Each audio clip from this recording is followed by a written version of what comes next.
നിലമ്പൂർ വല്ലപ്പുഴയിൽ ലഹരി ഉപയോഗം വർദ്ധിക്കുന്നതിനെതിരെ ജനകീയ കൂട്ടായ്മ. യുവജനങ്ങൾ അമിതമായി ലഹരി ഉപയോഗിക്കുന്നുവെന്നും ഇതിനെ ശക്തമായി പ്രതിരോധിക്കാനാണ് തീരുമാനമെന്നും ജനകീയ കൂട്ടായ്മ പ്രതികരിച്ചു. നമ്മുടെ നാട്ടില് കഞ്ചാവിന്റെ പ്രശ്നം വല്ലാതെ അധികരിച്ചിട്ടുണ്ട്. നമ്മുടെ നാട്ടില് ചെറുപ്പക്കാര്, ചെറിയ കുട്ടികൾ വരെ അതിൽ അടിമപ്പെട്ട് പോവുകയാണ്. നമുക്ക് എല്ലാവർക്കും നല്ല ബുദ്ധിമുട്ടുണ്ട്. ഈ നമ്മളീ ഫോറസ്റ്റ് അതുമായി നമ്മുടെ ഉള്ളേരിക്കൂടുള്ള രാത്രി പെട്ടന്മാരെ കറങ്ങി അത് മാക്സിമം ഒഴിവാക്കണം. അതേമാതിരി ഈ കഞ്ചാവിന്റെ ടീമുകൾ ആരൊക്കെയാണെന്ന് നമുക്ക് എല്ലാവർക്കും അറിയാം. ഏകദേശം നമുക്കൊക്കെ മനസ്സിലായിട്ടില്ലേ? അങ്ങനത്തെ ടീമിൽ അസമയത്ത് കണ്ടാല്, കാണാൻ പറ്റാത്ത സ്ഥലത്ത് കണ്ടാല് ആരെ കാണിച്ച പൊട്ടിക്കുക, അതന്നെ ഇവിടെ അടിച്ച് ശരിയാക്കുക. അല്ലാതെ ഒരു മാർഗവുമില്ല. കാരണം നമ്മളെ താഴെയുള്ള കൂട്ടുകാരും കുട്ടികളും നമ്മളെ താഴെയുള്ള കുട്ടികളാണ്, ചെറിയ കുട്ടികളാണ് ഇതിൽ പെടുന്നത്.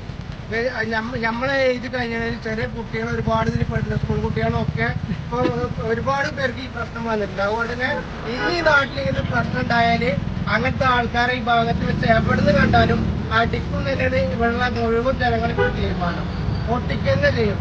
അത് കട്ടുകാരോട് മൂലകൾ കൊണ്ടുപോയിട്ടാലും ഒരു പ്രശ്നമില്ല, അടി കിട്ടും.